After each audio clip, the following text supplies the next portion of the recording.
Hi friends, this is Caitlin. Welcome back. Today we are going to be making card sketches 1 through 7 of the Kendra's Card Challenge number 10.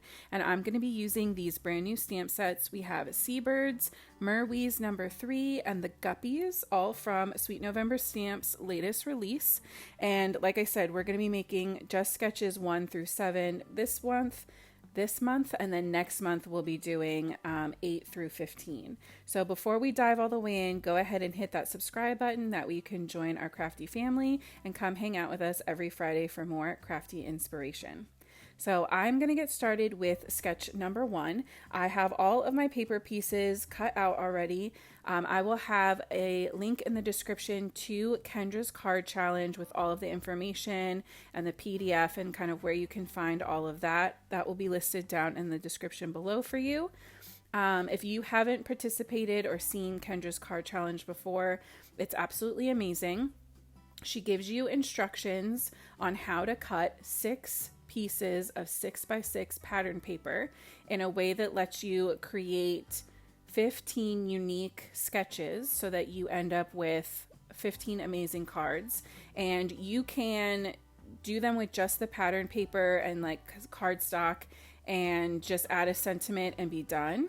You could use ephemera, or you can add your own additional elements like I'm going to do today. So what I'm going to do is prepare each card base and then kind of stamp out an image and a sentiment, and kind of we're just going to work our way through one complete card at a time. If you watched any of my previous Kendra's Card Challenge videos, I will add in a little link or insert into this video so that you can find those easily. But those times I kind of did all of the card bases and then all of the coloring and then assembled, and it just made me feel a little hectic. So I thought it would be easier this time to just work my way through one card at a time, kind of start to finish for the most part. So for this card sketch number 1, we have a craft panel on top of my card base. Then I have a white mat underneath my pattern paper.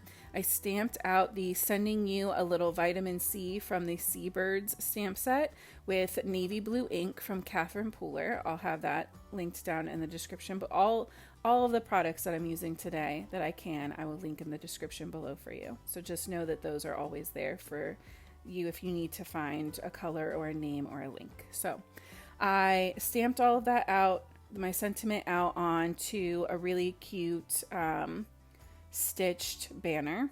And then I stamped one of the Merwees. She's kind of laying on her stomach.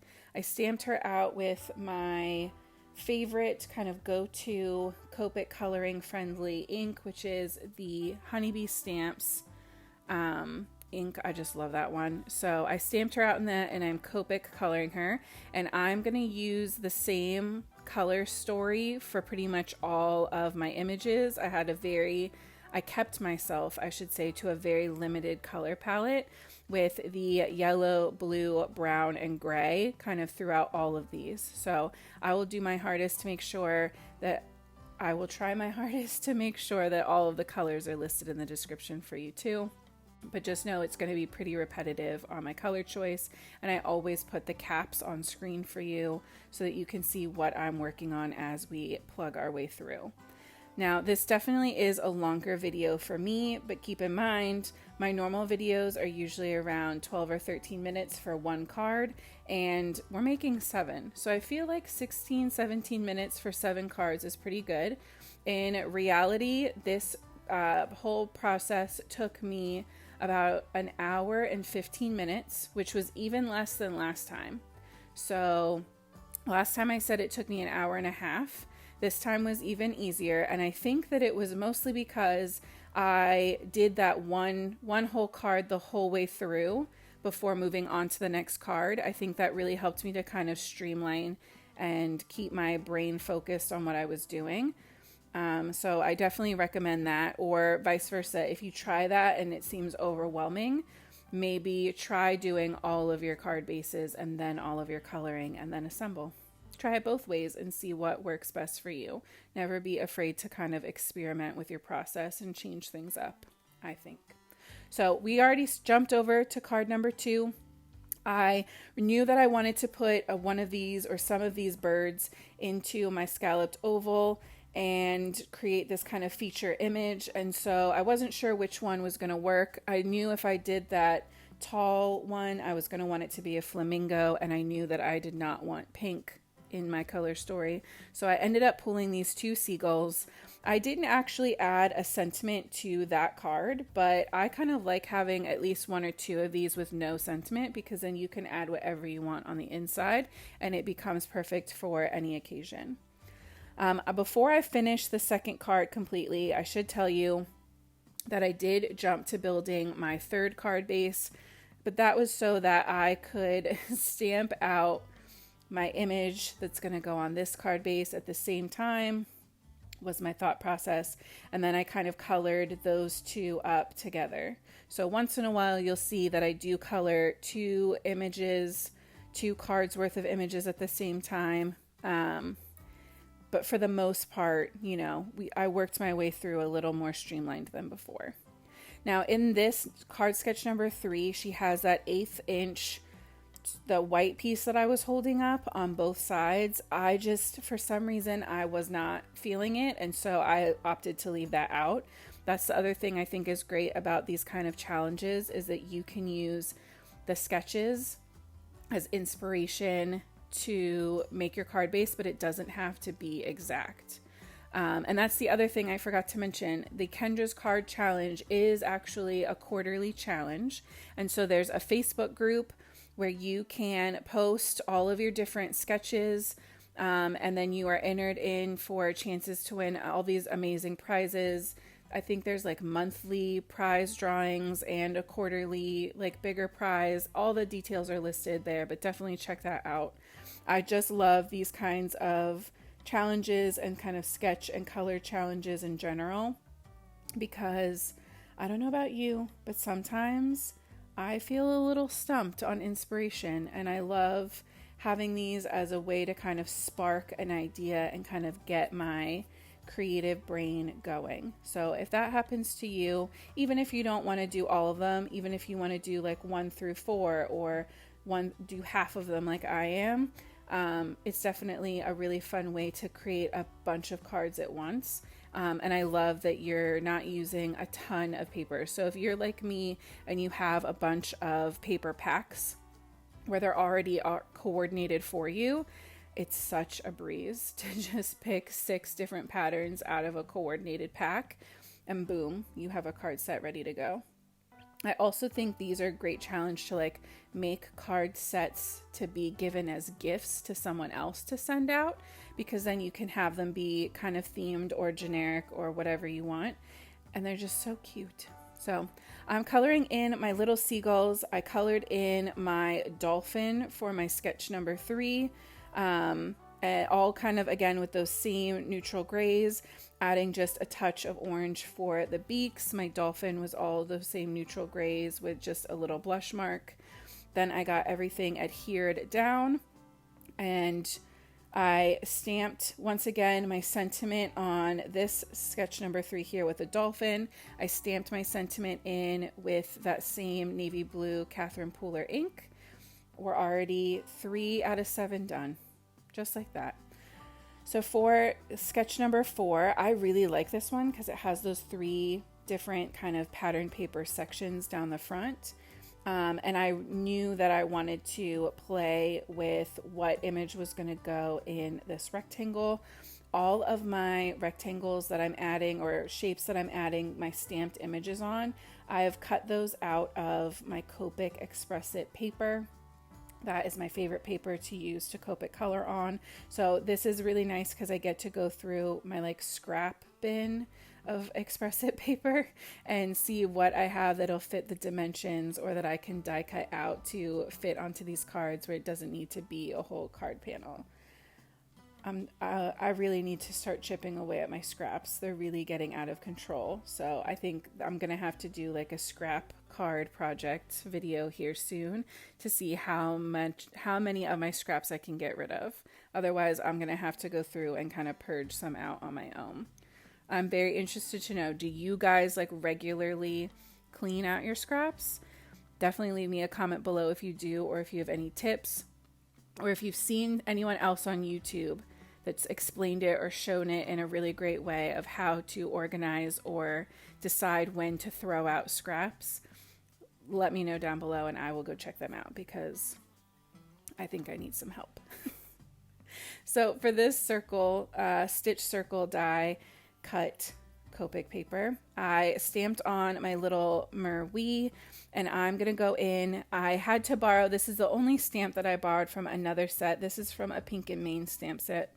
And it just says hi. I just wanted a tiny little sentiment that I could tuck in next to her. And I just love how the blue sentiments look with all of these little colored images. I wanted to switch up skin tones, and so I decided to go for a deeper skin tone on this mermaid to kind of counterbalance my Caucasian skin tone on the first mermaid. I just really like to kind of push myself to practice with different color combinations and to make sure that I am trying to be as representative as possible of different people in my card making artwork. But I did do the same yellow tail and blue little mermaid bra that I did on that first one. And she's going to have all this beautiful curly hair. So again, same color combination from the hair on the first one, trying to limit that color palette. And I like to go with my darkest color and emphasize in my artist drawn lines first. And then I go in and kind of add my own little C and U shapes to just kind of emphasize those that curly texture even more. Then I go in with my medium shade and just kind of start filling in some of those areas. Now I'm going in with my lightest, which is that E57, to fill in pretty much everything else. And then I'm using those same exact brown tones for this little wood pole that's out in the water. I did do a little bit of water just because the artist drawn lines have the ripples there, but I didn't carry the blue out very far. I didn't want to create this into like a scene. I just kind of wanted to tie in this little pelican. He's so stinking cute. With the sentiment, and again, same neutral color story, neutral gray color story here, and the same oranges that I've been using on that big old beak. And I'm just going to add that right over that craft kind of backer mat. And I love that this is set just like a little bit lower than center. It just adds that interest. So there were two card sketches that asked for a embossed or some kind of textured paper specifically. And so I used the same grid texture for both, and I love how it kind of gives that like fishnet feeling. That's what I was going for. So it kind of also can give waffle cone, but that's probably just because I really want dessert. So that's why some of them, my Pebble cardstock has been embossed, and some of them it's just plain. It specifically says it on the sketch what your kind of inspiration should be, if it's an embossed panel or not, which again I love. I love that I have the creativity to pick what kind, but I don't have the pressure of having to decide if it's embossed or not. Just kind of fun. So I grabbed these two tiny little fish from the Guppies stamp set on this teeny tiny little die cut circle.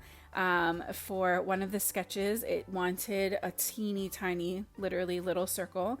And I also stamped the Salty But Sweet, which is from one more stamp set from Sweet November Stamps. It's called Salty But Sweet.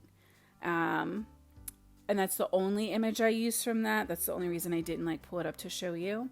And then for this larger circle, this is the same size as that mermaid we just finished. I added these two little birds, like a sandpiper and this other little guy, in black ink. And then I also went in with this chocolate brown ink from My Favorite Things and stamped in one of the sentiments from I think that's from Guppies, just right on their feet. And I like having, still bringing in the same kind of browns as before, but just changing it up a little bit so they're not all exactly the same. Not everything has to be the blue, but I love the pop of color. So here's the situation.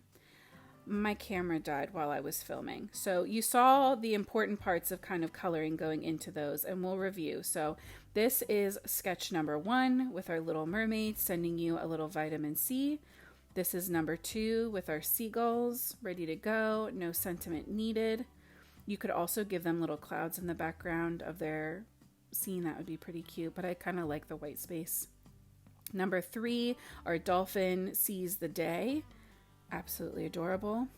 Number 4 is start every day with a splash, like he's just going to jump right into that water. Number 5 is our sweet little merwee saying hi. So cute. And it's so fun to see how different the same kind of colors turn out depending on the skin tone you use. Next we have number 6, salty but sweet, with those 2 little fish. And then this is the last one, which has that extra fun pops of color and our little sandpipers. That's number 7. So I hope you'll forgive me for not catching that my camera stopped recording. But definitely make sure that you check out Sweet November Stamps' newest release, as well as Kendra's card challenge number 10. Links for everything will be down in the description below. I hope you're feeling inspired. If you have any questions, definitely leave me a comment. I hope that you have the most amazing weekend. I will see you guys soon. And as always, happy crafting.